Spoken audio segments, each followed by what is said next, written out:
7 দিনের summer drink সিরিজের আজ শেষ পর্ব। আগের 6টা পর্বে আমি 6 রকমের সামার ড্রিঙ্কের ভিডিও শেয়ার করেছি। আপনারা যদি না দেখে থাকেন তাহলে দেখে নিতে পারেন, আমি ডেসক্রিপশনে লিঙ্ক শেয়ার করে দেবো। আজকের পর্বে আমি যে ভিডিওটা শেয়ার করব সেটা হলো পানশট বা পানের শরবতের ভিডিও। এই শরবতটাও খুব সহজেই বানিয়ে নেওয়া যায়, আর আমি যেভাবে বানাবো তার থেকেও একটা সহজ পদ্ধতি আমি একদম শেষে বলে দেব। তো চলুন দেখতে থাকুন আজকের এই শরবতের ভিডিওটা।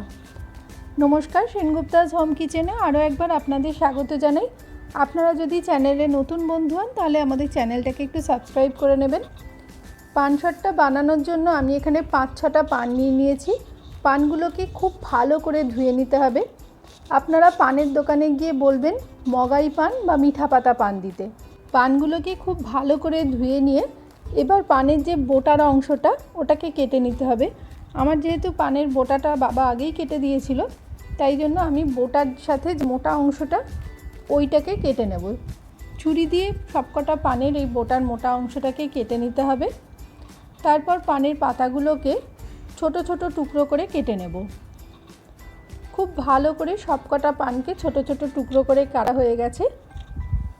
এবার একটা মিক্সার গ্রাইন্ডারের মধ্যে কেটে রাখা পানের পাতাগুলোকে দিয়ে দেব, আর সাথে সাথে 2 টেবিল চামচ চিনি দেব। চিনিটা এখন আপাতত 2 টেবিল চামচই দেব, পরে আবার যখন লাগবে তখন দেব। আর আমি এখানে 2 টেবিল চামচ মৌরি 2 ঘন্টা আগে ভিজিয়ে রেখে দিয়েছিলাম, আর তার সাথে একটা বড় এলাচও ভিজিয়ে রেখেছিলাম। ওখান থেকে এলাচের খোসাটা ছাড়িয়ে দানাটাকে দিয়ে দেব। আপনারা চাইলে এখানে ছোট এলাচও দিতে পারেন। মৌরিটাকে ছেঁকে মৌরিটাকে দিয়ে দেব। তবে মৌরি ছাকার জলটা কিন্তু ফেলে দেবেন না, ওটা শরীরের জন্য ভীষণ উপকারী। ওটা পরে আমি লেবু, নুন আর চিনি দিয়ে শরবত বানিয়ে নেব।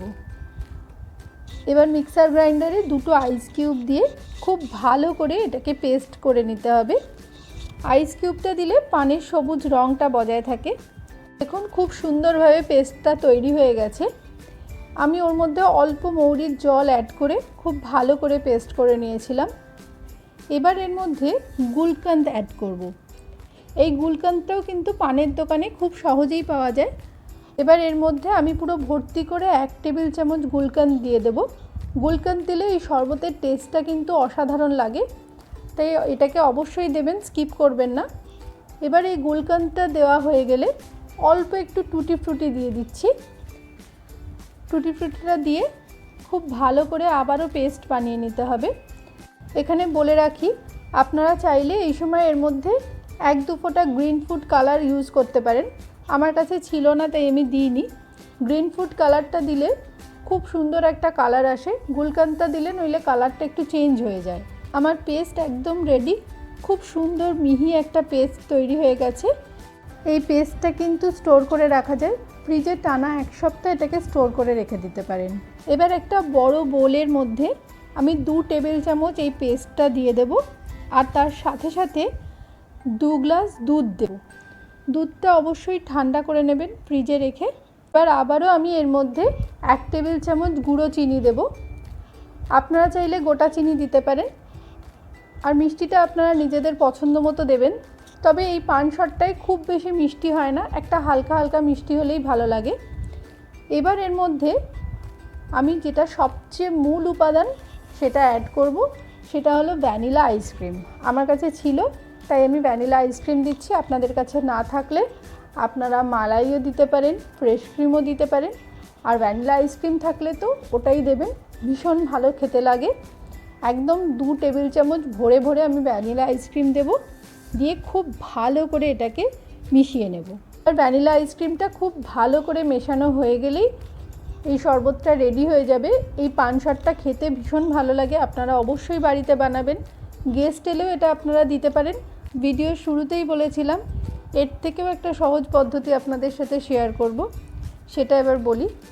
আপনারা চাইলে পানের দোকানে গিয়ে বলবেন যে সুপুরি ছাড়া মিষ্টি পান দিতে। মিক্সিতে খুব ভালো করে ওটাকে পেস্ট করে নেবেন।